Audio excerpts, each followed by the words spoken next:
Coastal California is home to one of the most spectacular marine habitats in the world.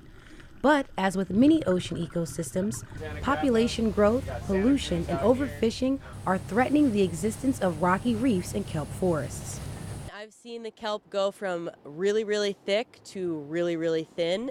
That's Erica Fellings. She's part of a growing movement in the United States called citizen science. But it is important to monitor it. Erica is with an international nonprofit organization called Reef Check. She and the group's other volunteer divers are trained to track the health of kelp forests as well as coral and rocky reefs around California. Reef Check says it has documented a 25% decline in 24 different fish populations along the California coast since 1970. Citizen scientist Stephen Campbell is monitoring the rocky reefs around the Channel Islands off the coast of Santa Barbara. Reefs are really sensitive to temperature and ocean acidity.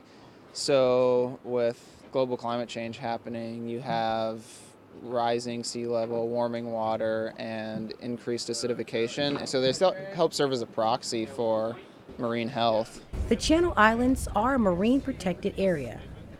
That means people can dive, kayak, or snorkel in the area. However, fishing is prohibited during certain times of the year. These volunteers monitor reef conditions year-round.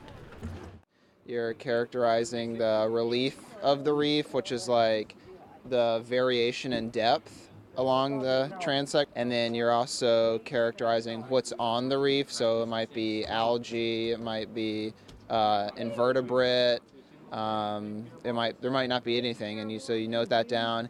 And then the last thing you're characterizing is if it's reef or cobble or boulder or sand. So that's basically how coarse the grains are. Reef Check works with nonprofit organizations and government agencies to conduct underwater surveys along more than 1,600 kilometers of coastline. Well, in California, doing things like this, surveying reefs so we know what the reef diversity is, and then giving that data to management, people in management and policy, so they can actually use the data and then say, we need to protect more areas if species diversity is declining.